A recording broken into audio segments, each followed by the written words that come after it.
All right.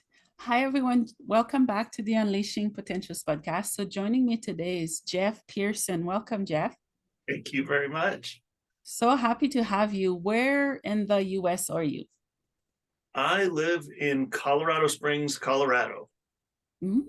What's the weather like there? I've never been there. It is, I know everybody says if you don't like the weather, wait 5 minutes, but depending on the season, I swear that's what it is here. We'll get days that have, well, we get snow 12 months out of the year, depending on where Mm, you are in the state. We get, you know, yeah. it doesn't matter what time of year it is. It's there's no four seasons here. I think it's like 16 or 17 throughout the year. It just changes on a whim, I think. Mhm. So it's Okay. beautiful today. It's if you looked outside, it'd be sunny and warm, and it's about time. It's June. So Yeah, that's awesome. yeah. Yeah, so Jeff, I'm so happy to have you on the show to hear your story and what you're doing, where you are. To start, who Mhm. is Jeff? Tell us more of your story. Well, thank you for being. I'm very glad to be here. I'm always up for getting the word out, and thank you for responding and reaching out. This is great. So my name is Jeff Pearson. I was born and raised in Fort Collins, Colorado, which is a couple hours north of where I live now in Colorado Springs. Mhm. And you know, um, when I was born, I was actually born with something called hydrocephalus, which is uh, loosely translated water on the brain. Um, and so what that means generally is, in my case, was that one of my ventricles, everybody has ventricles in their brain that drains the cerebral spinal fluid that their brain produces all the time. I had a blockage in one of mine. So the fluid started to collect. And so at the 2 week checkup, my parents brought me into the doctor and, thinking it was going to be a normal 2 week checkup and they'd bring their baby boy home and carry on with life as usual. And the doctor said, well, that head's a little bigger than it's supposed to be. Let's do a CAT scan. And they did. And they said, nope, not normal. We're gonna need to put a shunt in there. He's got hydrocephalus and we need to do brain surgery. And so at 2 weeks old, I underwent my first brain surgery, which I'm sure was nothing short of terrifying for my parents. Mhm. Um, I've got three kids of my own, and I can't imagine. My son did go undergo emergency surgery at a month old, not for brain surgery, but Mhm. for an abdominal surgery. Everything's cool now, but man, it is terrifying when a little person that's yours has to do something like that. So, kudos to my parents. But yeah, so that was kind of my start. And I grew up in Fort Collins, went to was a normal kid. My parents were amazing at not making it seem like I was sick, because I wasn't. It wasn't a sickness, it was a condition, that I was born with. It wasn't something to be cured. So they just kind of carried on like normal and never really said, no, no, no, you can't do that. You have this thing, you have this condition, you have this, you shouldn't do that. No, they gently kind of steered me in a direction away from things like football, or soccer, or things that would be, like contact sports that would be a higher risk of damaging the shunt. But really, I mean, I had several surgeries when I was a kid and growing up, and really, I didn't really know any different. It was a very normal, very well adjusted, typical kind of life. We went on vacations and went to school, and we didn't even tell anybody, like, really. I mean, unless if you were in our immediate family, you knew that I had a condition like this, but we didn't really make it known. It wasn't a big deal until I was 18, and the shunt that I had malfunctioned and we had to replace it. And but that went well. And then I went and I did a lot of crazy stuff after graduation. I went and traveled the world with a group called Up With People. I don't know if you've ever heard of that, but it's a multicultural organization that travels the world in different groups. They have like 5 groups. They call them a cast of students, and traveled around the world. And I was a singer. I still am, and I sang on stages all over the world for a year, and came back, and um, we, in junior high, I met my wife. We we met in seventh grade band class, which is kind of fun. And so after I got back, so we knew each other all the way through junior high and high school. And then when I got back from that year on tour, we got married at 22 years old. And we have three children. Elizabeth is our oldest at 19 years old, and Nick is 16, and our youngest daughter, Kacia, just turned 14. So, and we're coming up on, good Lord, what's the date today? It's the 6th. So in a couple of, about 2 weeks, we'll celebrate our 24th wedding anniversary. And yeah, life is good. We just, it got a little interesting in 2000, starting in 2013, which we can get into in a minute. But that's, in general, that's kind of me. That's how I grew up, and kind of got to generally where we are now.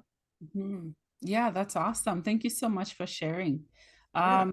So growing up, what was it like, and how did you or your parents explain to friends or family what was really happening?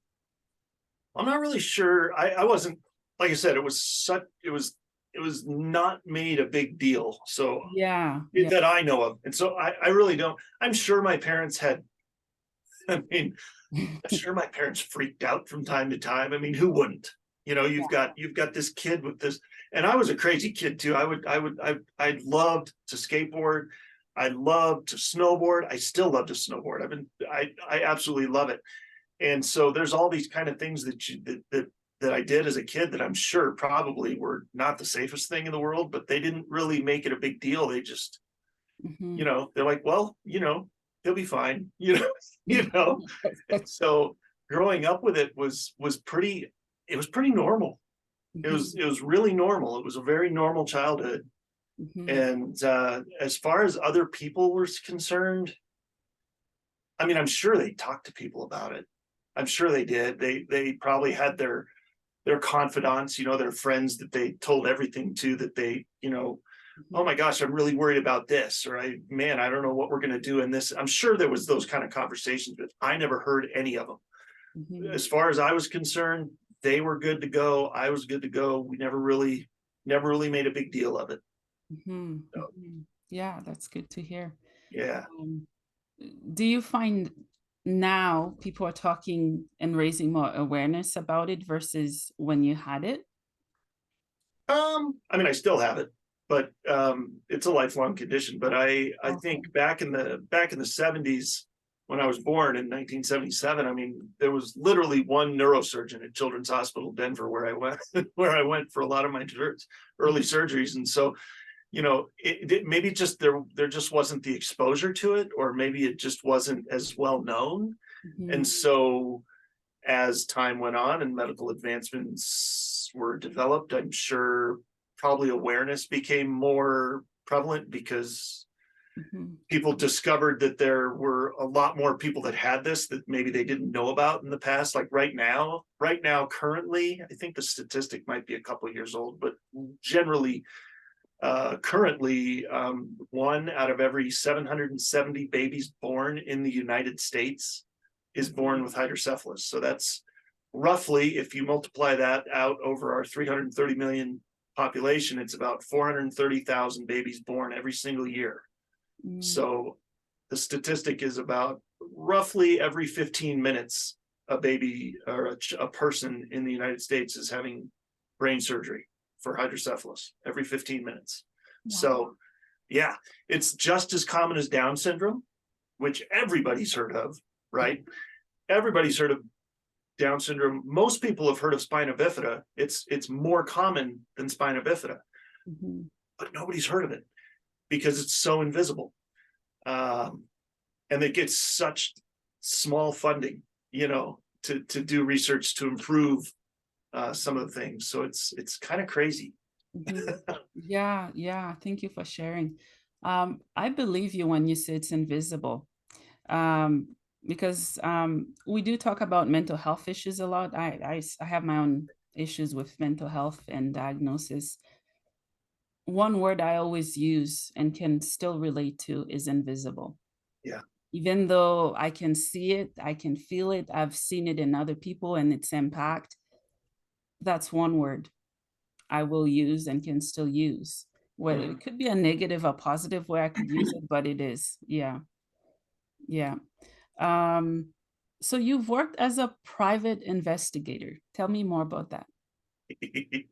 Yeah. So I'm interested. yeah, so it is. So it not as much anymore, but I for several years I've worked for the same company for about 12 years now, and Mhm, it is an investigations and security company, and so I've done a lot of armed security over the years. In fact, currently I'm an armed guard at a private Christian school in Colorado Springs. mhm.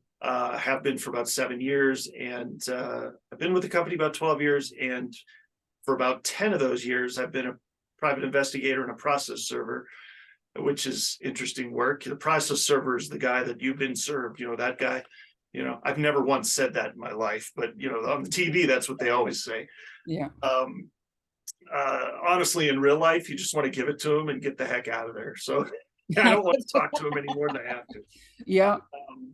They're being served for a reason, so I don't usually stick around and get their life story. But private investigator, it's interesting, but it's also the new cure for insomnia, man. It's so boring most of the time. It's you're sitting in a car watching a house for hours on end, hoping somebody peeks their head out so you can get some video, for your client, that's wondering if they're, you know, we would usually do like workers' comp, fraud or insurance fraud when somebody says, "Oh, I threw out my back, I can't work. You have to pay me for staying home," and then they're out, on the golf course or whatever. So that was me. I was the guy in the car with the dark tinted windows, videoing them, doing stuff they weren't supposed to according to their lawsuit or whatever, and then Mhm. and so it was interesting. It's not as glamorous as it is on TV. It's I don't drive a red Ferrari or wear Hawaii shirts or anything like that. I'm not Magnum PI, but I don't think any investigator would say it's like that. That's pretty Yeah. sensationalized. But it's been fun, and I'm not sure how much longer I'm going to be doing it, but it is an interesting line of work for sure. Oh, you still do it now? I still do it now. Yeah, the school year just ended like last week, for Oh, our school that I work security at. So yeah, I'll still probably work some events, some security events during the summer and that kind of thing. And in fact, I just printed a a service that I gotta go serve somebody here maybe later today. I don't know. So it's yeah, I got two or three of them in my little binder here that I need to go get done. So yeah, I still do it from time to time. Yeah. okay. It's still enjoyable. So Yeah, yeah, that's good to hear. As long as you're enjoying it and you're I getting love it. and Yeah. yeah. I've been told it takes kind of a warped mind to enjoy that kind of thing, but because it Well, can be. someone has to do it.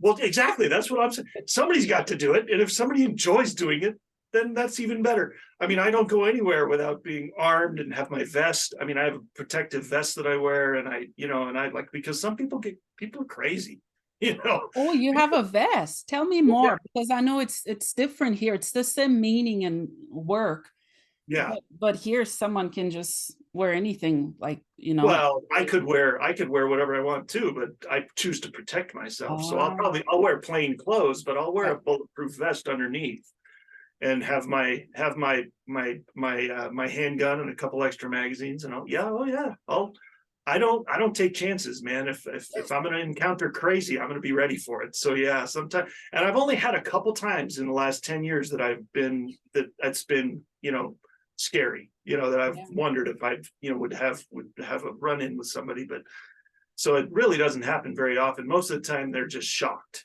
that we found them. Like, how did you find me? Yeah. They're usually just shocked and angry. So, Mhm. Yeah. but anyway, Yeah, yeah. Thank you for sharing. yeah, Yeah, sure. tell me more about Hydro with Hope. I love that, by the way. Thank you. Oh, So, hydro with hope, a play on words, hydrocephalus. So, hydro mhm. with hope, because there's always hope, right? There's always hope. I I am a Bible believing, Jesus following Christian, and so I believe what the Bible says, and I know that my hope is in Jesus, and so being that that is the case, there's always hope. No matter how crazy things get, no matter how bad it seems, there's always hope. There's a difference between joy and happiness, right? Mhm. Happiness is affected by circumstances, joy is not. So no matter what you go through, you can still have hope and joy. So Mhm. that's where the name kind of came from. And we really we thought of it because we were in one of my follow-up appointments from a brain surgery I had in 2018. I've had four since 2014, and after one of them that I had in 2018, which by the way was the only surgery, I've probably had 15 or 20 surgeries. That's the only time it wasn't a diehard emergency. It was Yeah. so we it was a little more calm.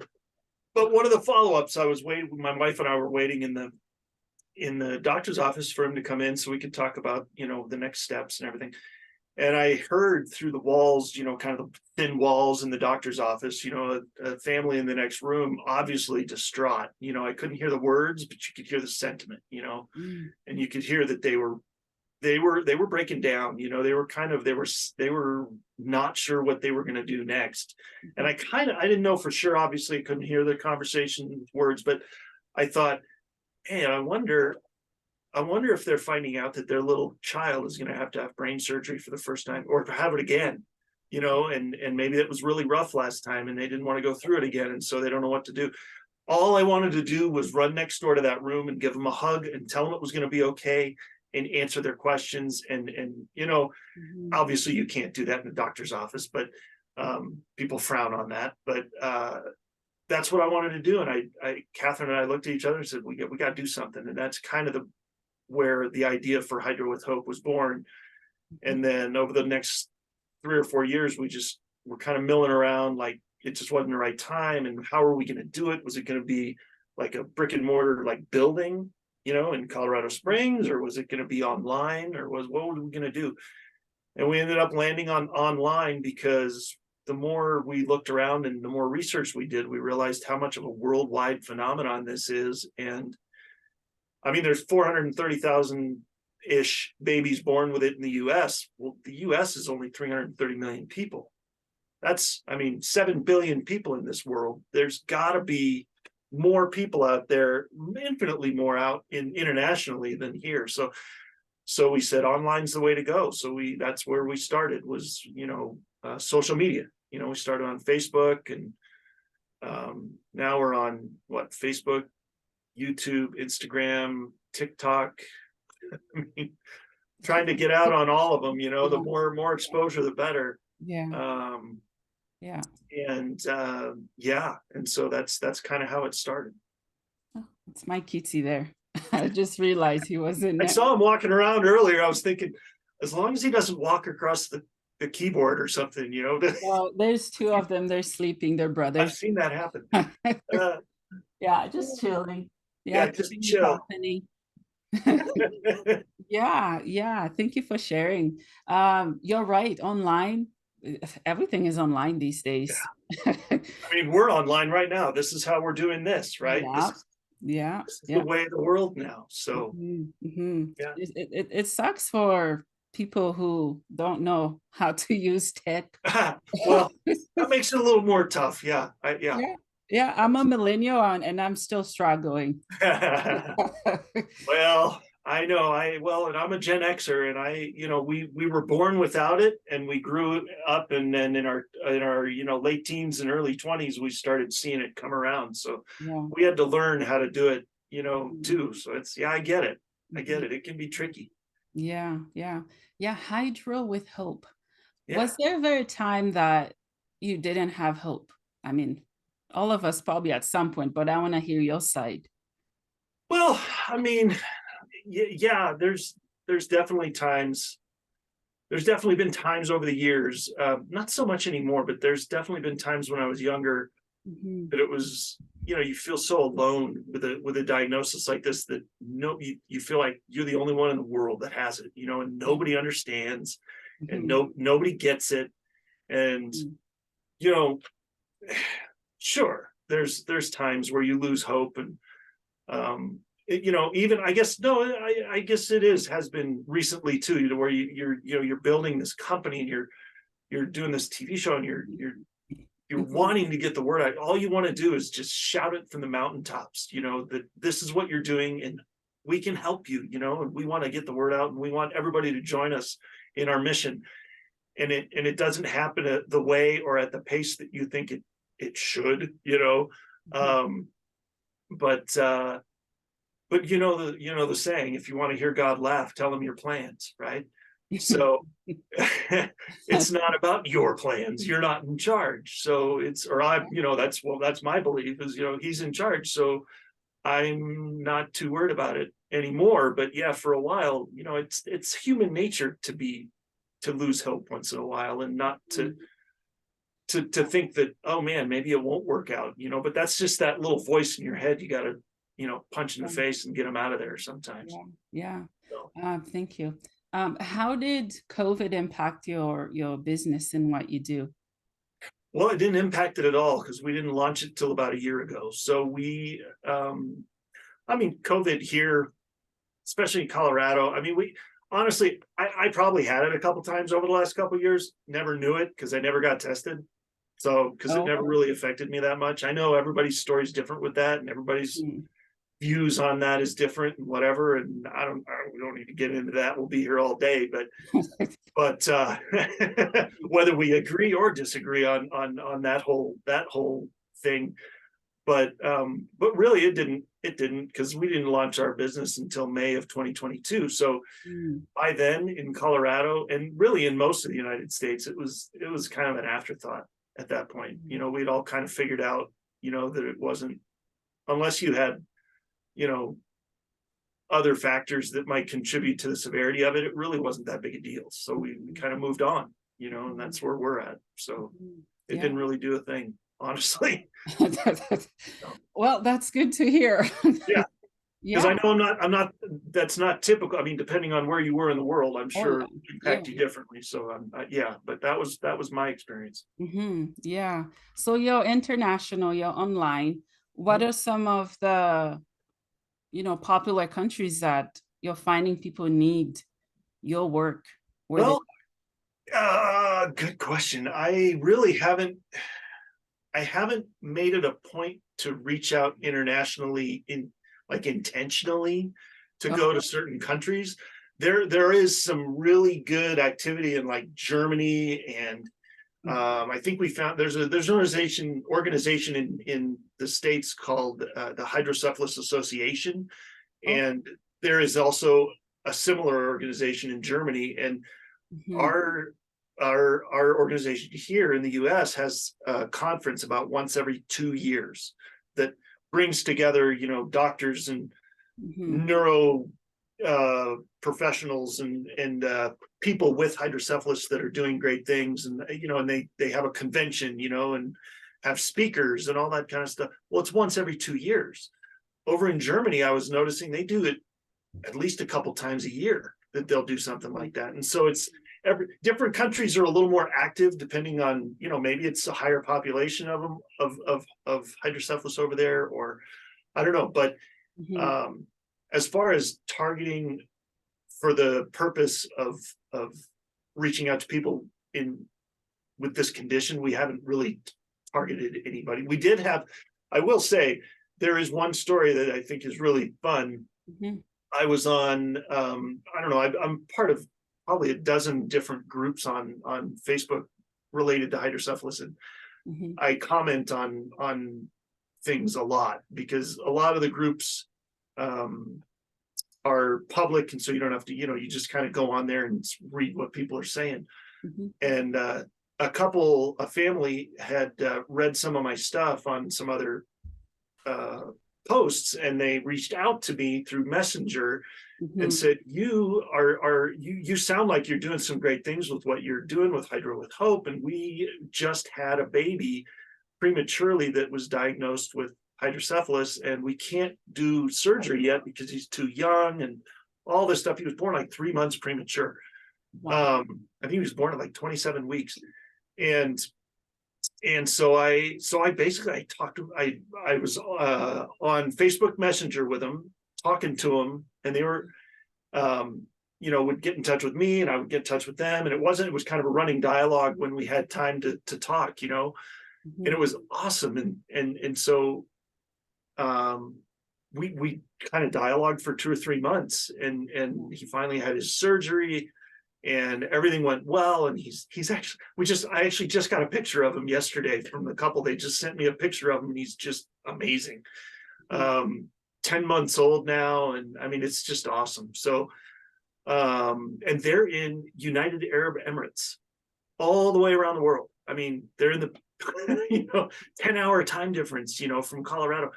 And we were able to just chat, and talk, and we were able to relate on several things, and it was awesome to be able to help them through that and see them come through the other side with and they're Christians as well, so that was kind of fun too, is to have that commonality of belief.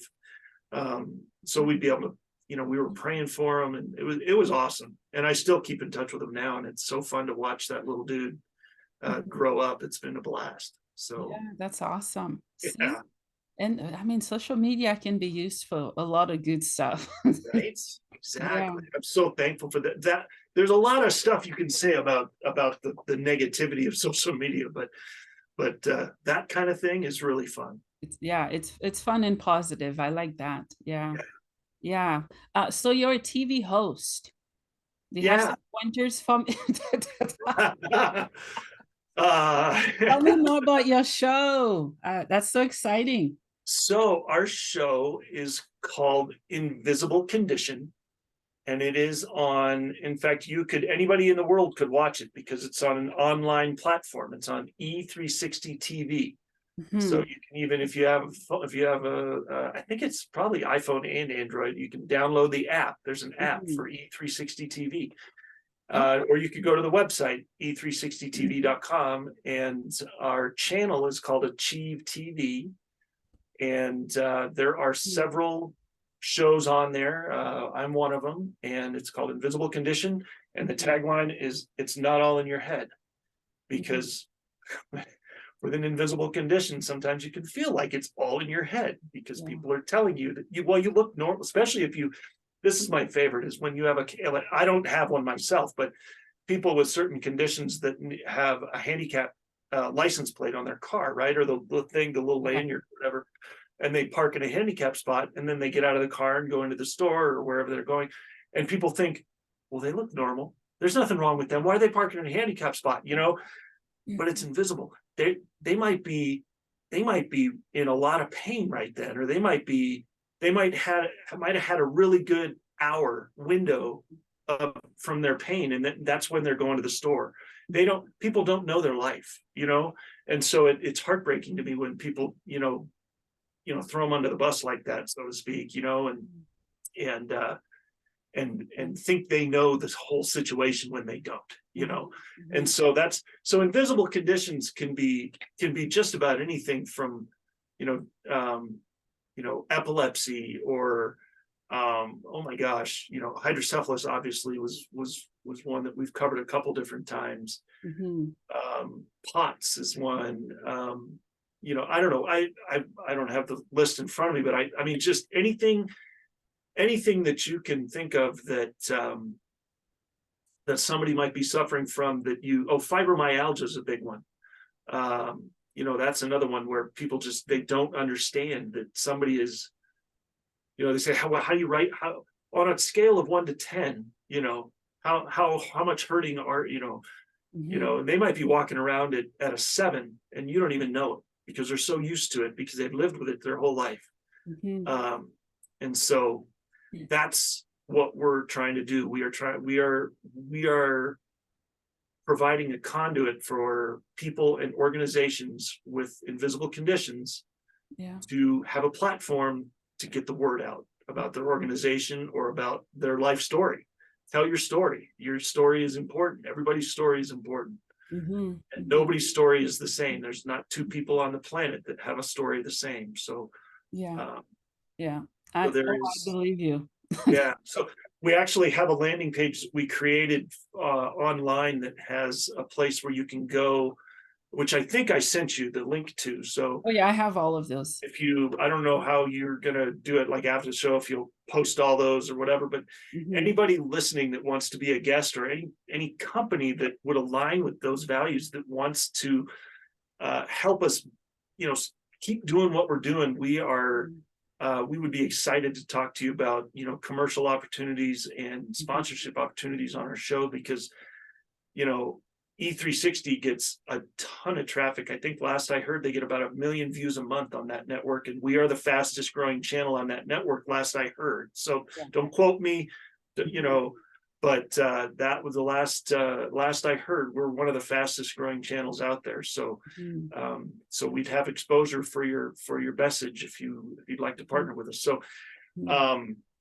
and that's the best way to reach me too, is that landing page, because you can choose to schedule an appointment with me to talk on Zoom like this, Yeah. about being a guest or being an advertiser. So Mhm. anyway, Yeah. that's my plug for that. Oh, Thank that's you for letting. awesome. That's really cool. Um, Yeah. yeah, do you talk to just anybody? Does the person has to be diagnosed with what you're doing? Oh no, well, so it's You're not. talking to me. Yeah, no, no, no, I understand. No, so Yeah. so on our show, it's called invisible condition for a reason. We didn't call it hydrocephalus, dealing with hydrocephalus for a reason, because while there's hundreds and while there's millions of us out there, I didn't want it to be that narrow. I Mhm, because I wanted to have a big variety of topics, because otherwise people might get bored. mhm, I wanted to have the broadest audience possible, so I called it invisible condition, so that we could cover any kind of condition that's invisible. So mhm. uh, there's tons of them out there. That I didn't even know about until we started doing this show, and then they've been coming out of the woodwork, Oh yeah. which is great. Yeah. So I've been really enjoying uh, hearing stories. In fact, today there was somebody sitting right here next to me, doing our show today in our studio here, Mhm, um, that 3 out of her 4 children are on the autism spectrum. She's mhm, got 4 children and 3 of them are autistic, and so that was an amazing story, and she is just rocking it, mhm, with that. So just depends on, people want to tell their story, and we want to be able to share that. So, mhm. Yeah, I love that. You expanded it to other people. It yeah, wasn't just narrowed. And that's amazing because there's so many that do feel that they're not seen or heard. yeah, Um, I suffer with mental health issues. I look healthy, right? yeah, yeah. I'm a serial introvert, but I look healthy. I don't look like it's taking my brain more time. I struggle with all of those, but people can't see them until I tell them. I understand. So yeah, so thank you. So thank you for giving all of us a safe platform to be who we are with what Yeah, we have to share it. That's very important. Thank you. absolutely. Yeah, I've learned so much over the last. We only launched in April. Our first show was on April 4th, and Mhm. so we're only a couple months in here. I mean, I think we just did, today was episode 18. I think we do it twice a week. Wow. Yeah. So we really haven't been doing this that long, but I feel like we've had such an impact, and we've had such amazing content from all these amazing guests, that I can't wait to see, 5 years from now, where we are, and the impact that all these people that have been on our show has made on the audience that's watching, because they're making an impact. They are. Mhm. And hey, I mean, who knows? Maybe we should talk about you being on a guest on mine too. We could Well, try. I'm an open book. I used to be a shut book for a while. Yeah, Yeah, I'm realizing I'm opening my mouth. I'm not speaking death. I'm speaking life. that's good. Um, Yeah. I always tell people come as you are, Yep. because all of us are so fucked up in so many ways, right? People look at, oh, I'm not good at this. Oh, I don't know how to do this. All the self-guilt and self-blame. Um, it's creating an open space like you're creating, like I'm creating, Yeah. to welcome people from where they are, and a space where they can feel home, because so many of us, we do have homes, we go home, but we feel homeless on a soul level, Yeah. and we Well, feel we feel isolated because mm, I mean, this was not my experience. My family was absolutely amazing and still are. I mean, my parents are in their 70s, living in Bend, Oregon, which is where my sisters moved up to Oregon, moved from Colorado up to Oregon, and so my parents followed them up there because they've got little grandkids now. So they, mine are old, mine are teenagers now. So they're like, oh, let's go where the little kids, the little grandkids are. They probably need more help carting them around and stuff. So they moved up there, but they've been amazing, and I know that's not always the case. I mean, I know that there's a really high there can be a really high divorce rate, honestly, in families where children have conditions that are taxing like that, and my parents have been married since, good Lord, 50, almost 54 years they've been wow. married. Yeah, it's insane. And so that's the example I've had is an example of an amazingly loving marriage that has lasted for decades, Mhm. and I'm so thankful for that. But it is not always the case. I know there's so many families that have broken because they can't. I don't know if it's the stress or I don't know, but it's a thing. And so Mhm. I'm just thankful to be where I am and to have the opportunity and the platform to be able to be that voice for Mhm. people. So Mhm. yeah, Mhm. it's been Mhm. fun. Yeah, thank you for being a voice. There are so many that wish to speak, but they're waiting for people like you to do so. Uh, Well, I hope this broadcast right here that we're doing gets out to so many people that we get bombarded with mhm. appointments to talk to people about being guests, to Yeah, talk to people about doing advertising or sponsoring. I mean, I hope this gets for multiple reasons. I mean, this yeah, message needs to get out, yeah, um, and it's kind of a rising tide lifts all vessels, right? It's like, or whatever they're saying. You know what I'm saying? yeah. The rising tide lifts all boats or something. Mhm. When we're all doing it, then it benefits everybody, and Yeah, that's really cool. yeah, yeah, yeah. Yeah, together we can do so much. Some of us were wired that way, as kids. I know how to do this. I can take care of myself when Willie. Right? We can do Yeah, so much more together. We're stronger. yeah. For Mhm. sure. Yeah. Yeah. And Yeah.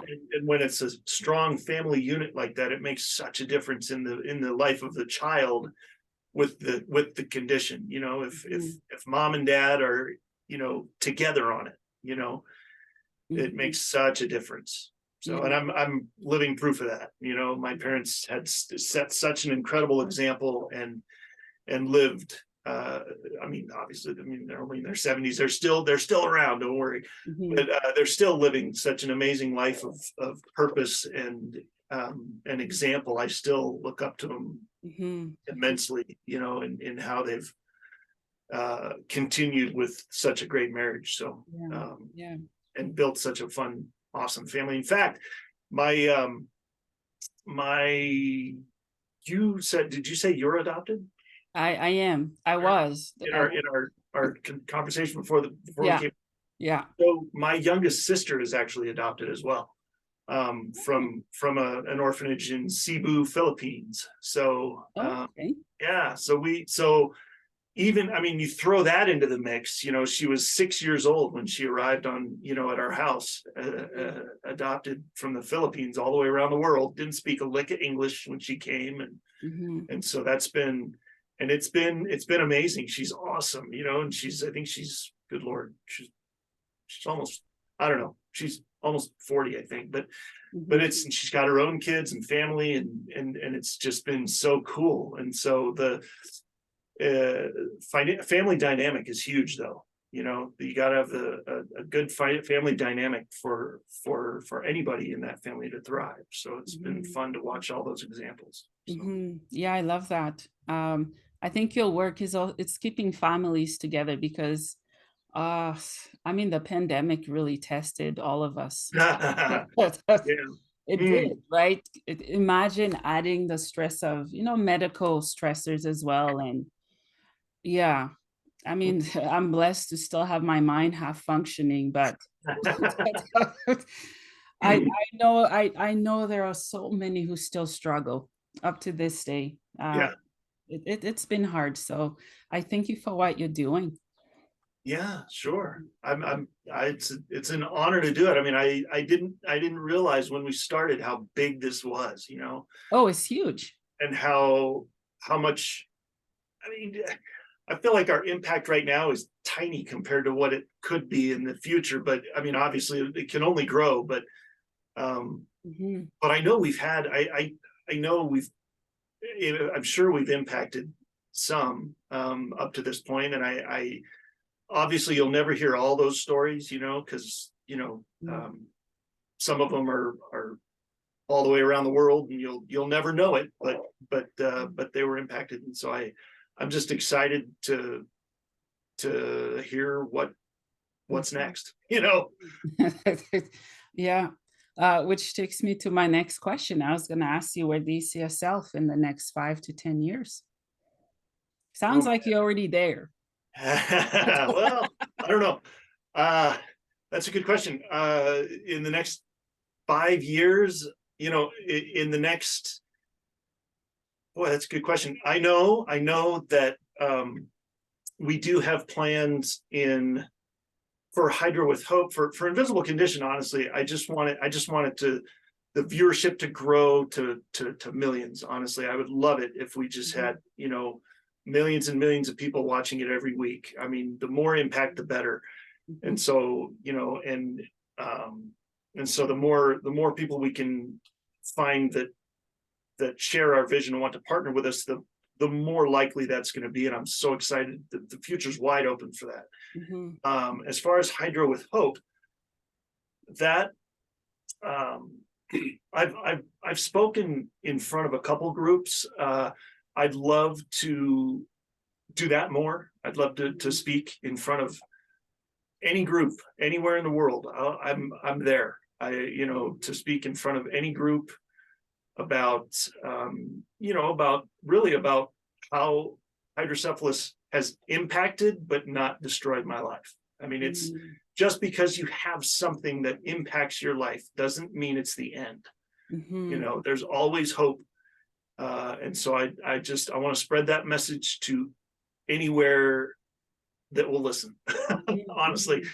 And as far as the journal, we want to, this right here is from my perspective. Basically, it's a fill in the blank. I mean, you can I don't Mhm. know how well this will come Yeah, through, yeah, but yeah, but that's there's really cool. there's pages where you fill in the blank. There's little prompts. There's places where you can just journal. There's a place Mhm. for a picture, for this page, or there's one for that page. So and then in the back here, there's a spot where you can. It's kind of like a medical record back here. Let's see. Mhm. And yeah, so you can use it kind of like a medical record. Here was my hospital stay. Here's when I was there. Here's Yeah. who. And so then when you go to the doctor, you just bring this, and Mhm. because they always barrage you with questions. It's like, oh, well, tell me, about this and this and this and this. Well, here you go, doc. I don't, my brain, Yeah. because of the positioning of the shunt here. I mean, it's right back here behind my right ear. Well, I don't know if everybody out there knows the anatomy of the brain or the geography of the brain, but back here is, correct me if I'm wrong, all the neurologists out there, but I think this is where the memory part is right here, is where your Yeah. memory, long-term, short-term memory is back here behind your right ear. Well, that's Mhm. where they've been hacking around for the last 46 years during brain Yeah. surgery. So every time they do surgery, it's like a traumatic brain injury back there. Mm. And so it has effects. And a lot of the effects are with your memory. Um, and so that's just common thing with us hydro warriors. And so that's even more important to have a written record of what you've gone through for this surgery. And Mhm. then there's a spot right here where you can write, 1, 2, 3, or you can write the date of the surgery or where it was, so you can keep track. And then Mhm. next time you go to the doctor, you just, Mhm. grab that one off the shelf and take it with you. Yeah. And then you've got your record with you. So, Mhm. so the plans for this is to have, this is from the patient's perspective, my perspective. That's was Yeah. like the person that's having the surgery. Mhm. We have plans to also adapt this to, you know, siblings of the person that had surgery. Like, Mhm. here was our experience, or parents, of the person, or the medical professionals that Yeah. treat them, right? Have a medical professional version, that is Mhm. like, because they go through a lot too. And they probably have plenty that they would want to kind of information download, Yeah. an emotional download, Yeah. and be able to look back and say, 20 years from now and say, oh man, I remember that patient. They went through this and this and this. I mean, I still keep in touch. There's one nurse in particular at one of the hospitals in town here that I still keep in touch with, and she's awesome. I'll Mhm. always keep in touch with her because she was such an amazing nurse while I was in the hospital. And Mhm. and so those relationships are priceless. And so Mhm. if we can create a way for other people to be able to keep track of their experience, because in fact, there's a show that my wife and oldest daughter Elizabeth did last week or the week before. That's exactly what it was. It was their perspective. It was, Mhm. because she was about 10 when I started going through all those crazy surgeries in 2013 and 14 and Yeah. beyond. And so it was interesting to watch that show and hear her, Mhm. tell her side of the story. Mhm. Um, Mhm. Yeah. so anyway, that's the plan. And then the next step beyond that, you said 5 years. So there's a next step beyond that Yeah. is hopefully this might not take 5 years. In fact, I'm hoping to try and do this in the next few months. Mhm. Is coaching, is to be able to um, for people to have access to me as somebody with hydrocephalus that has lived a life of of experiences, and because everybody's experience is different, right? So, Mhm. but I feel like God has saved me from so many of the co-conditions and side effects and other things that can negatively impact you from hydrocephalus, like seizures and different. I mean, there's all kinds of stuff. I've never taken a regular medication ever, for anything. And so I feel like I've been set apart um, for this purpose, to be able to help other people Mhm. through coaching too. And so we're working on what that program is going to look like and how we're going to do it. If it's, Mhm. it'll probably be through our website or online somewhere, Mhm. to be able to, for people to be able to take advantage of that, because people have questions. Oh you yeah. know People Yeah. get Yeah. informed of things that aren't necessarily. I just had somebody at my school tell me that a friend of theirs in their 60s just got diagnosed and had a shunt put in. Wow. Because this can happen to you anytime during your life. In fact, Alzheimer's and dementia are commonly misdiagnosed, and it's actually hydrocephalus. And so they put a shunt in, and they go back to normal, so to speak. And so um, Mhm. it and especially families of people that are in their 50s and 60s and older adults, they're like, they have questions, and a lot of them are the same questions. And so if I can be the one to come alongside them and help them through that, i I feel like that would be a valuable service. So that's on the horizon as well. So Mhm. not sure exactly what it's going to look like yet, but we're working towards that too. So Mhm. Excuse me. That's awesome. You brought up the word memory. I spoke to someone today, she brought the same word. Maybe this is a message for me. Because I do struggle. I forget stuff and it's not the same. Um, I don't know if they find what causes schizophrenia yet, but yeah, it does mess around with the memory quite a bit. Is that one of the things you're diagnosed with? Schizophrenia, yeah. Schizophrenia? Yeah, Oh, yeah. I don't know a lot about that, Mm. but I can't imagine it not having an impact on other parts of your brain, like the memory. Oh gosh, I'm like I don't even recognize who I am. Like it's a whole different person in a good Yeah, way. Yeah, it's something that's also invisible that I strive to make visible for all. yeah, yeah. Yeah, and the Well, I stigma with it. we definitely need to talk. You should schedule it. We should definitely talk about that because I would love to learn more about that and have you on my show too, because that is something that we need to bring light to because especially, I mean, in Colorado Springs, there are 4 military bases here. There's the Air Force Academy, there's 2 Air Force bases, an Army base, Space Force is here, Cheyenne Mountain is here. I mean, there's so much military presence here, and mental conditions like PTSD and bipolar and schizophrenia and different things, it's rampant. I mean, in communities. I mean, I'm not saying the military, is I Mhm. love the military here, and it's a huge part of our life here in Colorado Springs. There, it's everywhere, and when we love it, but it can take a toll. You know, I mean, people retiring, even if you do like a 3 or 4 year stint in the military, it can still impact you a lot, and not to mention the people that are in there 20, 30 years with a career. And so yeah, the mental health aspect is huge, and so I would love to talk to you about that and Yeah, see if we yeah, could do a show on that, yeah. because that Yeah, that I'd would love that that. would open some eyes. Yeah. Yeah, I have PTSD. I wasn't in the military. That's the misconception that society have. Well, Um, that only people in the military has PTSD. No, I doubt that. no, post-traumatic stress can be caused by anything. I Yeah. mean, I could say that I mean, there's been a couple times that I've had things happen, during leading up to surgery, that honestly that I would definitely call traumatic. That Oh there's yeah, yeah. there's things that I just steer away from because of stress that I've experienced related to that thing in the Mhm, past. And mhm, so I just, it's a thing, it's a mhm. mindset. So yeah. But speaking of memory, I will shoot you a message about this when we're done. But there Yeah, is a please place do. in Colorado Springs. Have you ever heard of neurofeedback? Have you ever I understand neuro. That's it. Okay. So there, No. so there's a thing called neurofeedback, and they call it Lens. One of the companies that figured out a version of how to treat this is called Lens, low emission neurofeedback.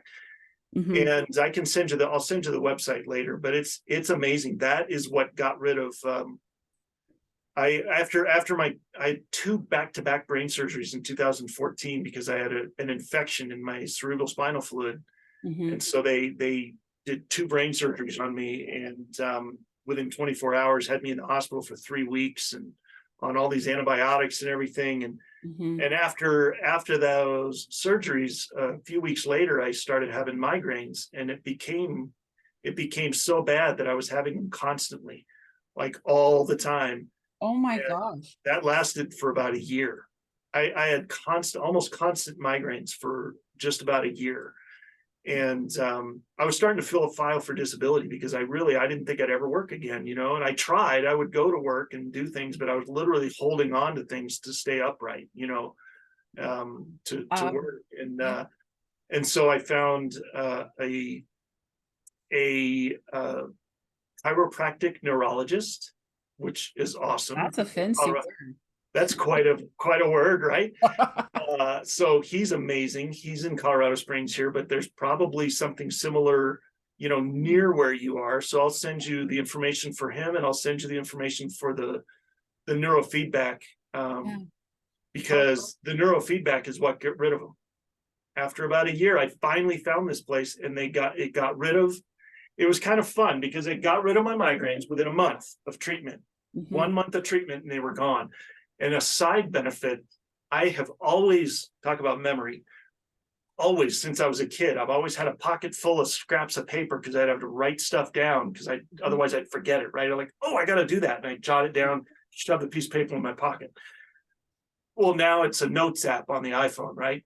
But I probably got 800 notes in there, for stuff. Yeah. But you write this stuff down, you adapt, right? Because your memory's not great. One of the side benefits from this lens therapy was I've always had to use, directions, whether back in the old days, you'd write them down on a piece of paper, left on this street, right on that street, go through the stop sign, or GPS, right? I would always have to use GPS.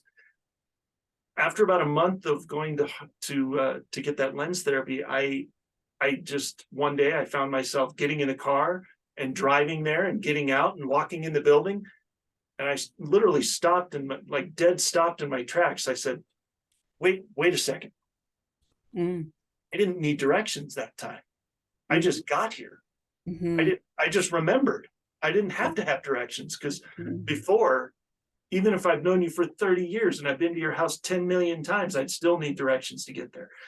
But this was the first time that I didn't. And it was absolutely crazy. And I couldn't believe it. And so that was kind of a nice little side benefit from that. And so I don't need them as often. I still use GPS plenty, don't get me wrong. Mhm. But for typical place that I go all the time, I don't need directions anymore, which is just Mhm. awesome. So the brain is a very fickle animal, but it can also, sometimes things happen that's good. Yeah. So, Yeah. sometimes you can get some of that memory back, which is Yeah. really Yeah. Yeah, I describe my mind, part of it, as a highway, as a savage beast. I do. I love that you brought migraine into this. I've been getting migraines. My mom chronically suffers with them, Hmm. but just 2 months ago, I had cluster migraine. Oof, At those the are the worst. pharmacy, they give me different types of headaches. I'm like, I'm pretty sure I've had all of them. So why do I need to? But this one was so bad. I thought I would have to go to the hospital. I could Yeah. not sit straight. I couldn't turn my neck. Like I had to Mhm. turn my whole body. I didn't go outside. It felt like my brain was melting and exploding. I don't Yeah, know how else to describe it. I understand. Yeah, Um, been there. it was so bad. That was the worst one I've had. And I was like I was in bed. Yeah, in a It was dark room, bad. probably Yes. quiet. Yeah. Yeah. So yeah, I love that. I'll check the website and specialist because yeah, that's good to check out.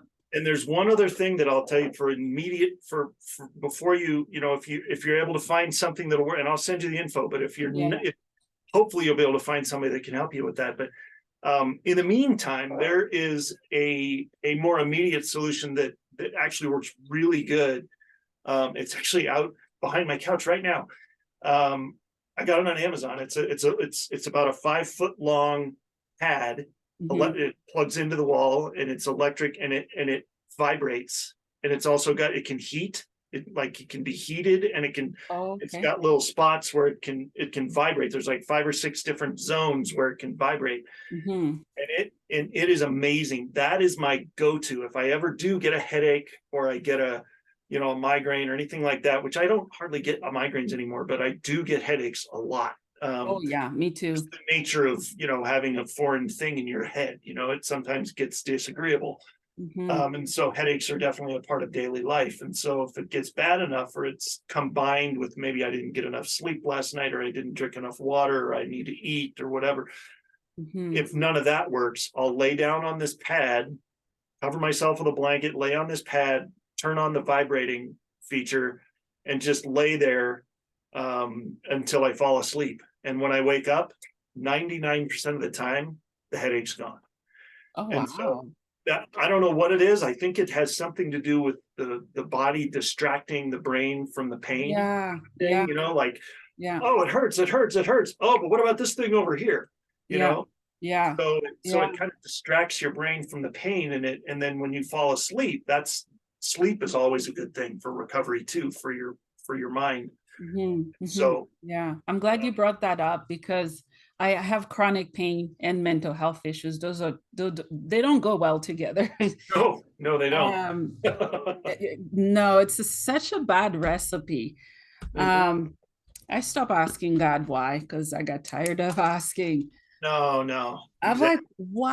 why? And then the answer I felt I heard was, why not me? Yeah, Why? Obviously, I don't want anyone to suffer. Why can someone have what I don't want and have a free life? What experience would that give me? yeah. Right. But yeah, it's such a bad recipe. Well, I feel for people who experience both. and to your point about asking God to take it away, believe me, uh, it's been. I believe me, that's not been something I've overlooked. Yeah, I've yeah, definitely done that too. I said, look, God, you created me. You know me better than I know myself. If it would be okay, if it's your will, could you please just get rid of this, please? yeah. You know, and he's, and sometimes he said yes, sometimes he says no, and sometimes he says wait, you know. Oh, I don't like the wait part.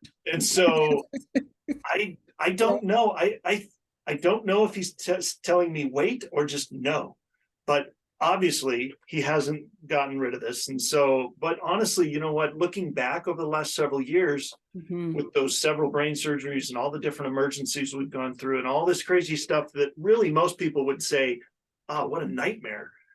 But if I hadn't gone through that, there's no accidents, right? There's nothing that happens by accident, in my opinion. mhm, So mhm, it's all orchestrated by God. And so mhm. if I hadn't had these series of surgeries, hadn't had these emergencies and these terrible things that most people would think is terrible things happen, I I would not have been directed, and I wouldn't have had the time, honestly, because we're such a fast-paced society. It's so dumb how busy we all are. It's ridiculous.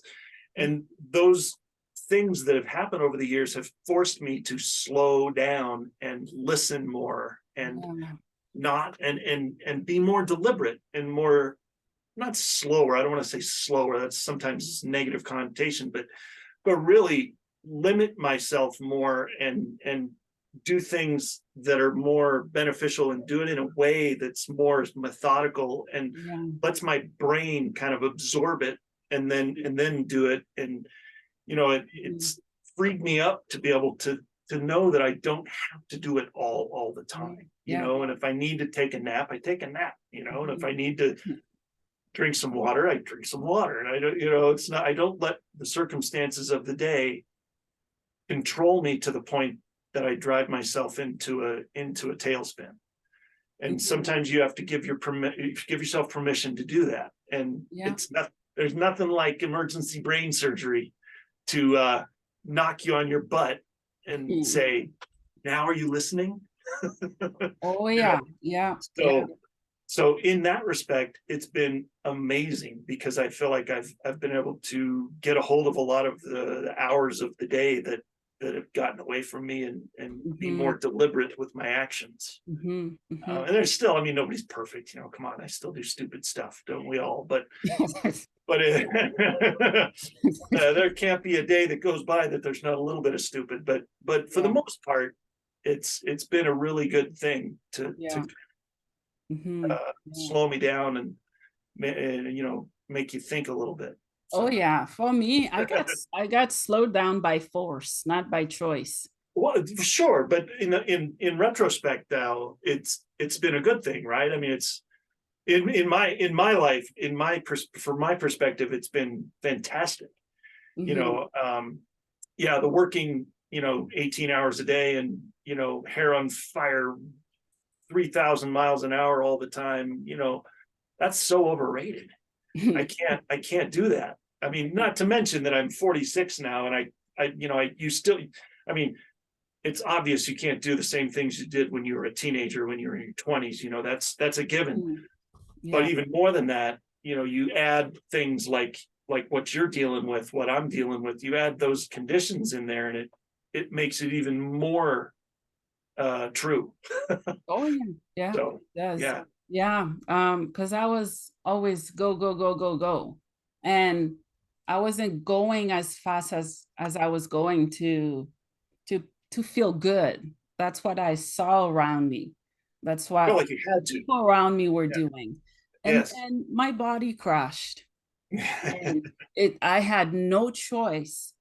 Like I had to leave school, work, like I had to drop everything Yeah. and be in the hospital. For years I would go back and forth. Sometimes I was in there for a week, 2 weeks, the Yep. longest, I think a month or so. It gives me a time where I had no choice because I wasn't listening to it. And Yeah. now I'm learning from, it's not mistakes. I stopped blaming myself for that. Good. I'm learning from life experiences, Yes. from lessons. Yeah. Yeah. And sometimes those have to be your own experiences. It's always best. What I've learned is it's always best to learn from other people's experiences if you can. But we're, us crazy, stubborn humans are just that. We're stubborn a lot of the time. And sometimes we have to wait until we hit the wall Hmm. to make us stop and think. Hmm. We can watch 15 other people walk right into the wall, and we go, oh, look at them, they're walking into the wall. Yeah. Oh, that's dumb. But then we do it, and that's what wakes us up. Sometimes it takes that. Oh yeah. Yeah. Yeah. There's nothing wrong with that. There's no shame in that. It's just how it is. It's human nature sometimes. Yeah. Yeah. You know what though? I did feel shame in the beginning. Once in a Yeah. while I do sometimes because I go to bed early. Obviously, I'm so young. I'm supposed to be partying and drinking. I don't do any of that crap, right? Wait, how? Okay, I've always been a black sheep, meaning that even in school, people say you're so mature. Oh, because I'm not doing what you're doing. That puts in a category of what you think uh, being mature or immature is about. Um, yeah. so when you say young, I'm sorry, forgive me. I don't want, if you don't have to answer if you don't want to, but when you say young, how young are you? How I'm Right now, 46. How young are you? I'm 33 years young. 33. Okay, see? Yeah. So Yeah. there you go. Yeah, and it's crazy because somebody and by the way, there's a person that I know that has hydrocephalus she just turned, I think she's coming up on 31, and she's had 30 brain surgeries to Oh, date. So, you know, like we're talking about, everybody's age is relative, it's like, okay, you're 33, I'm 46, yeah. but people tell me all the time, like, oh, your memory, oh, you shouldn't have a bad memory, you're not old. I said, well, I'll tell you what, you crawl inside my head, see what my brain's been through in the last 46 years, and see what Mhm. yours been through in the last whatever, 80, however old you are, Yeah. and we'll Yeah. see who had more of a traumatic Mhm. journey so far. Yeah. Yeah. Yeah. Not about age, it's about wear and tear sometimes. Yeah, yeah. That's why what you're doing is so important because those like us, we do get criticized. People Yeah, you say, sometimes. oh, she's lazy. I'm a stay-at-home mom, you know. There's nothing lazy about that. No way. I'm Don't let working anybody ever tell you that. 24/7 and I'm squeezing some hours for my podcast. If I paint, it's a very good day if I paint, right? And I Yeah, go to bed early. And there's also stigma of people being on medication. I'm on medication, right? It's just how can we create a world where people can just be who they are? And if they're sick, to be embraced regardless of what they have and not to be judged or criticized. I've had yeah, to face so much stigma from the very people I call family friends or used to call friends, from the very people that's supposed to uplift me, they crush me to the yeah. ground. Oh, I'm sorry. Yeah, that's rough. I haven't I haven't had, You're thinking, because of my condition. yeah, I don't think I've had people. I get a lot of people asking, like at work recently. It's been almost 2 years since October of 21. Yeah, good Lord. All right. It's been almost 2 years since my last brain surgery. As I was coming out of the first year of recovery from that, people would see me at work at school, because the school that I work at is a Christian school, and it shares a building with a church also. Yeah. And so people would come in. I'd get to know people that'd be coming in for Bible study and stuff and different church activities. And so there was a couple of people that would come in all the time. And they kept asking me, so you're better now? Oh, you're good now. You had surgery and now you're good. I'm like, no. I'd be like, do I not look good? Like it did, like I appreciate that. Thank you. I'm Yeah. upright out of the house. So in that respect, yes, I'm better, but I'm not better. It's a lifelong condition. It's not, it's a lifelong condition that requires brain surgery every once in a while. It's not something that you have like a disease. There's a distinction here. A disease is, you have this disease and then you have this procedure done, or you have this treatment done, or you whatever, and then it's no longer inflicting you. You're no longer afflicted with that disease. That's different. This is a condition. I was born with it. I'll live my whole life with it. I'll never not have hydrocephalus. So that's what people don't understand with some of these invisible conditions. Like fibromyalgia is another one. There's no cure. You can't just take a pill, or have a surgery or have a treatment and it's gone. It doesn't work like that. Yeah, I love that. So yeah, some of the best people I've met were in the psych wards. Well, there's also stigma there. Yeah, I know that sounds funny, but it's true. Yeah, because because a lot of them, they get it. Yeah, I've met some incredible people there. It's like I was talking to myself, to them, or through them. It was very wild, very, very wild. Yeah. Yeah, thank you for what you do. I do hope one day humanity can separate illnesses, diseases, diseases, from an actual person, right? Yeah. Example, my name is Bernadette. I tell people of what I have, of my role as a mother. I do podcast, painting, and so on. But is what I do who I am? No. Not necessarily. Yeah. No. And some people fail to see that. I hope that one day, some of us are starting to see it, but I hope one day people see that. And as you can see, we're in different countries, different race, is that illnesses don't have limits, boundaries. They can impact anybody. Right. Exactly. Yeah. Anytime, anywhere, any age, race, sex, doesn't matter. Yeah. It doesn't matter. In fact, particularly with hydrocephalus, you could get it anytime, which is crazy. I mean, with a lot of things, you can be diagnosed with it at any time during life. It's not very few conditions are, if you don't get it when you're born, you're never going to get it. There's a lot out there that are like that, but yeah, it's crazy to think that people are still so focused on that stigma and that negativity of oh, they have that, so this much, then they assume that they know your life. Oh yeah. So for years I was so disgusted and ashamed of who I was and of why I have schizophrenia, because I was harassed, by an ex, calling me all the labels, psycho, crazy, that I wanted to hurt others. I've never heard a fly, right? But yeah, those are wounds that anyone live with for a very long time. And I hope people can really, truly realize the impact of their words, of how much it can truly damage somebody. For a long time too. Oh yeah, mine's lifelong. Yeah. Like I'll be 80 and I'll still remember. Well, you never forget. I'm gonna forgive. I'm not gonna forget. That's why I'm on a mission. And I found my calling, right? To use my pain, my illness, and other things to be a beacon of light and hope to people, because Oh, the world has gone to whoo.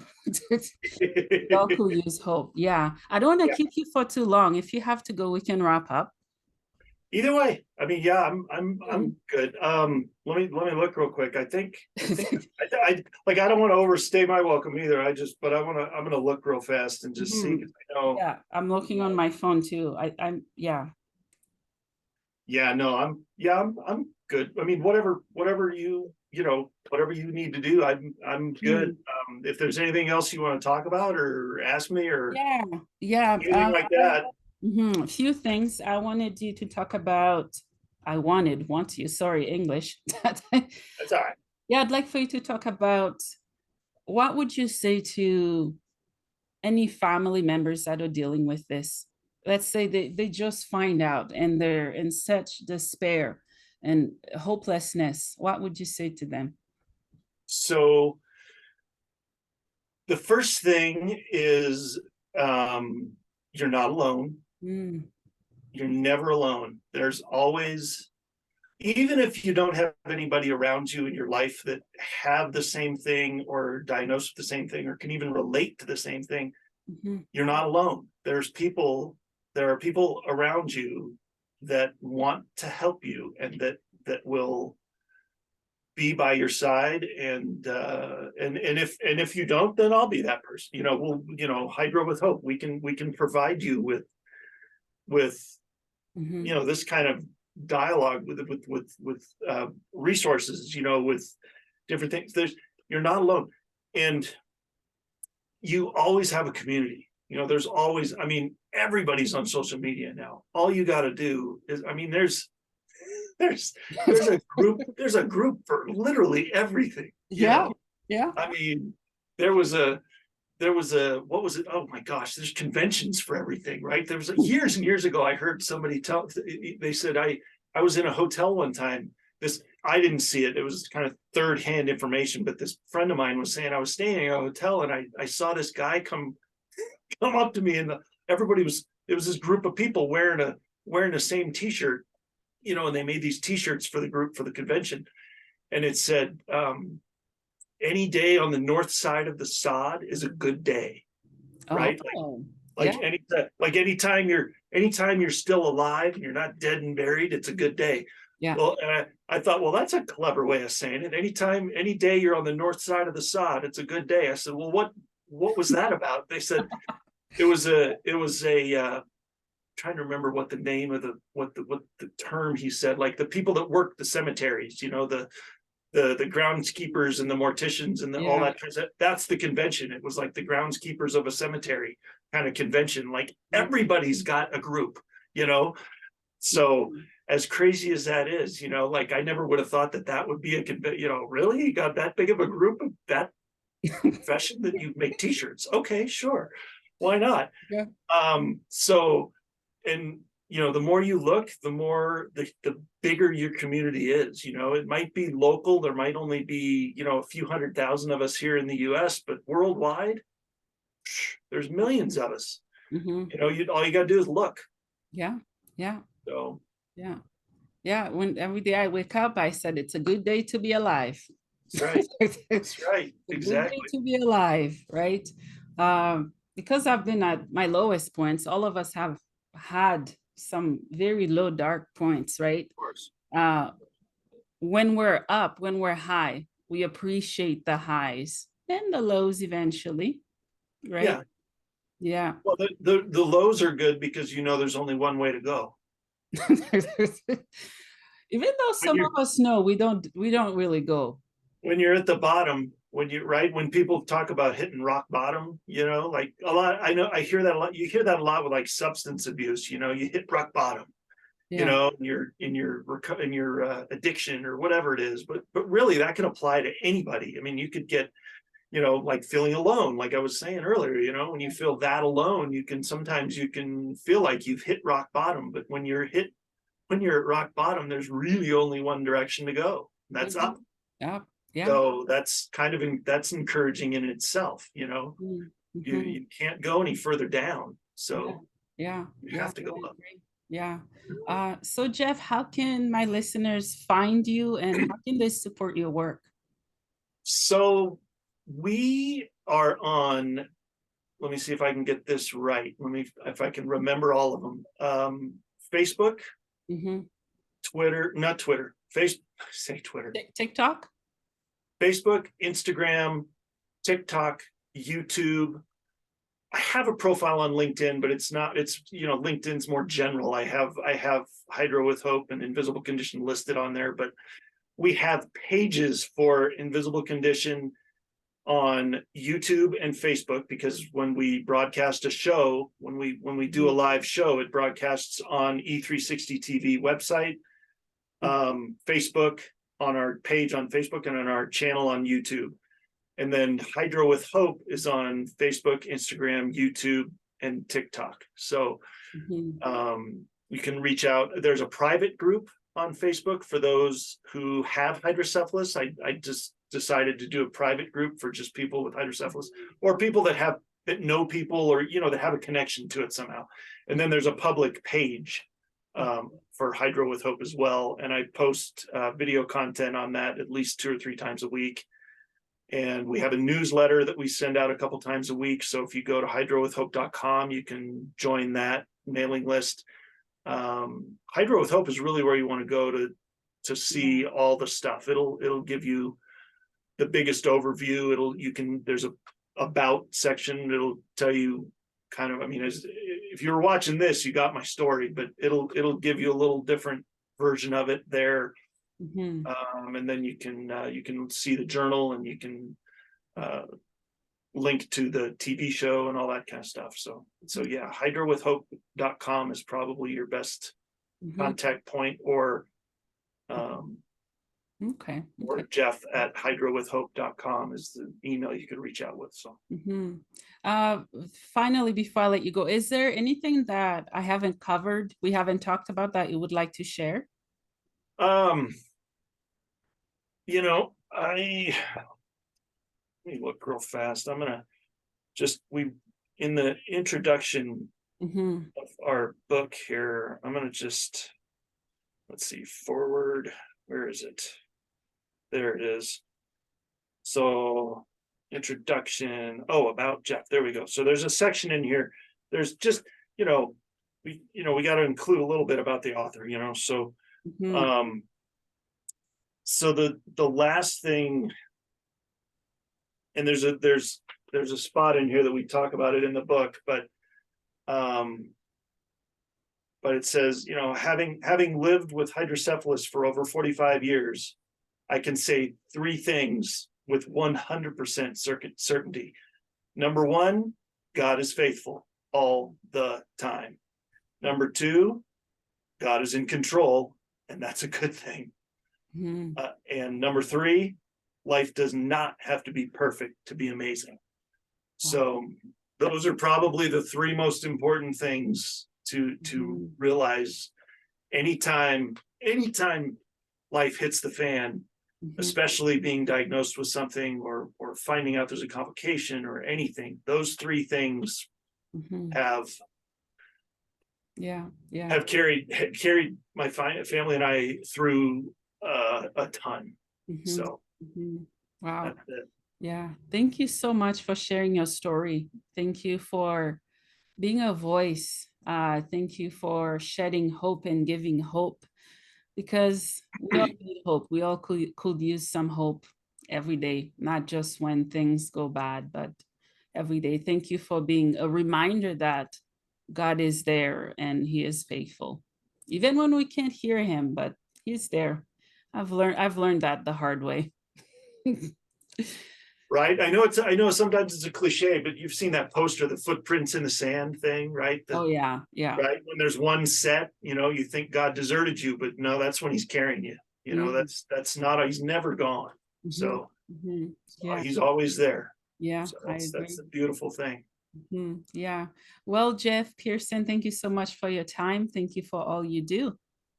Thank you. I'm so thankful that I happened to see, nothing's an accident, right? I happened to see your post on Facebook and reached out, and then this was really quick. We corresponded pretty quick to get this on the books and get this done. So that was pretty cool. Yeah, thank you for that, because that worked out really good. I wasn't sure if we were gonna have to schedule this out a ways or if it would be quicker. So this was fantastic. And thank you for giving me the opportunity to share the story and about our vision and what we're doing. And I will, let's be in touch still about you being on our show, because I think that would Yeah. be You email me because I'll forget. amazing. I tell people all the time, here, you can use this. I'll give this to you for free. I don't even remember where I got it, but Yeah. it is somebody, I remember somebody telling me one time, he said, oh, yeah, the memory is the second thing to go. Don't feel bad. Like when somebody says, oh crap, I forgot this or I forgot that. They Yeah. said, oh, don't feel bad. The memory is only the second thing to go. Yeah. And the natural line from that person is, Mhm. oh, what's the first? And I say, oh Lord, I don't know. I forgot that years ago. I don't know. And so that's Yeah. so anyway, you got to make light of it, otherwise you'll just go crazy and beat yourself up. So Oh yeah. sometimes you Yeah. got to have some humor. So, Mhm, mhm, but yes, definitely. because of that, I will definitely, I know how you feel. So I'll email you and we'll do this again.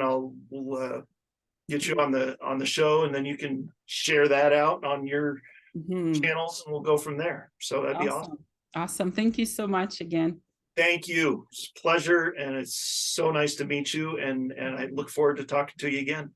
Yeah, me too. Okay, we'll be in touch. Sounds good. Thank you. Okay, you're welcome. Bye.